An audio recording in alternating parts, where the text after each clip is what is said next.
Yo les amis, j'espère que vous allez tous très bien, et je suis super content de vous retrouver pour une nouvelle analyse, c'est la rentrée. Et alors que le mercato d'été fermera ses portes dans quelques heures, l'Europe s'active, la France s'agite, la frénésie, elle, a un centre, Paris. Que faut-il penser de Mauro Icardi?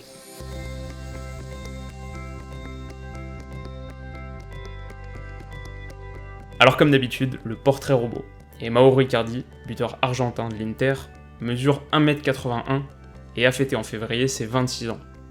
Partiellement formé à la Masia entre 2008 et 2011, il lance sa carrière pro à la Sampdoria en 2012, avant de rallier l'Inter en 2013.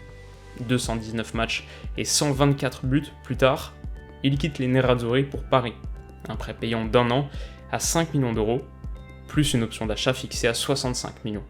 Donc voilà pour les infos basiques, mais en même temps, on peut raisonnablement estimer qu'un portrait d'Icardi est pas tout à fait complet si on se limite au terrain.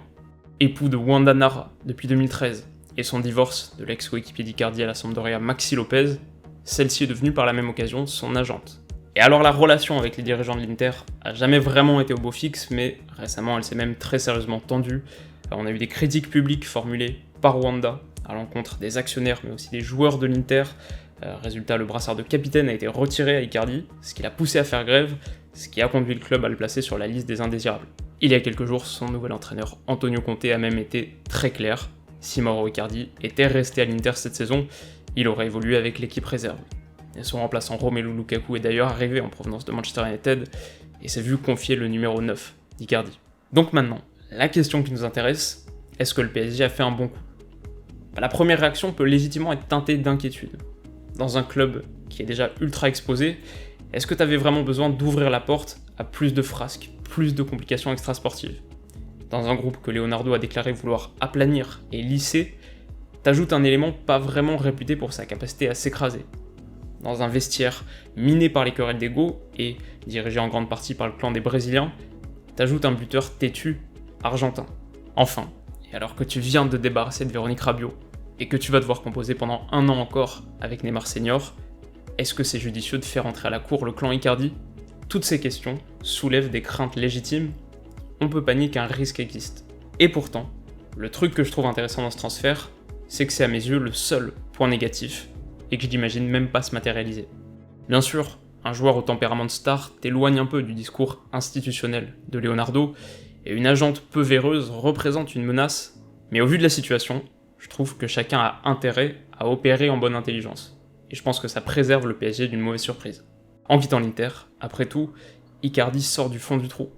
Et alors qu'il était tout proche de passer une saison entière loin du groupe pro, il sera titulaire contre le Real Madrid dans 15 jours. Alors bien sûr, je peux me tromper, même dans les grandes largeurs. De toute manière, on va très vite le voir. Mais pour tout ce qu'on peut dire d'Icardi, au vu de sa situation, c'est un joueur que je vois arriver avec de l'humilité.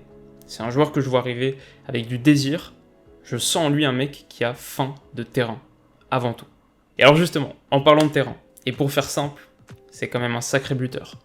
Exercice 2018-2019 exclu, 91 réalisations sur 137 matchs de Serie A, dont quelques joyaux.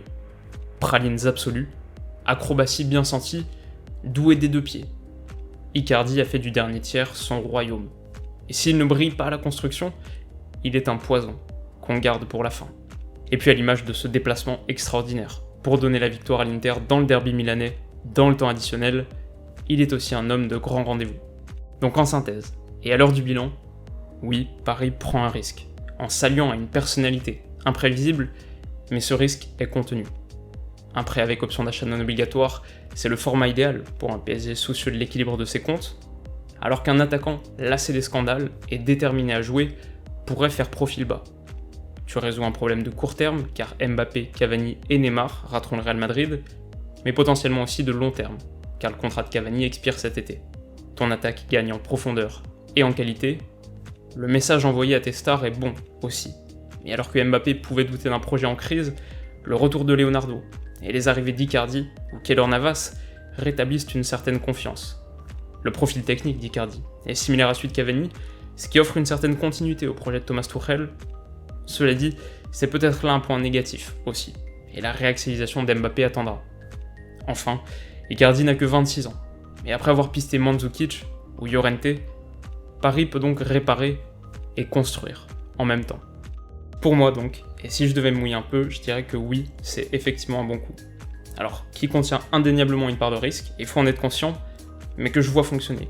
Peut-être tout simplement parce que quand tu relances un joueur qui a autant à prouver, et quand son niveau intrinsèque présente lui autant de garanties, ça ressemble fortement à un cocktail gagnant. Voilà, en tout cas les amis, c'est donc la fin de cette très courte analyse, et j'espère bien sûr qu'elle vous aura plu.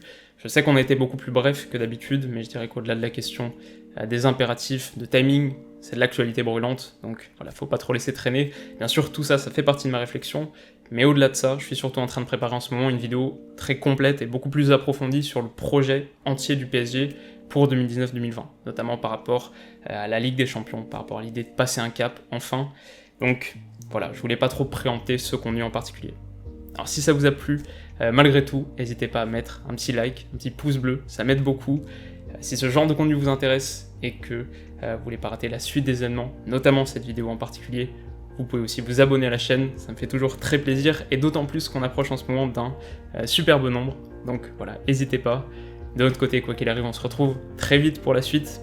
Alors d'ici là, comme d'habitude, passez une super journée et une excellente soirée. Prenez soin de vous surtout. Bisous.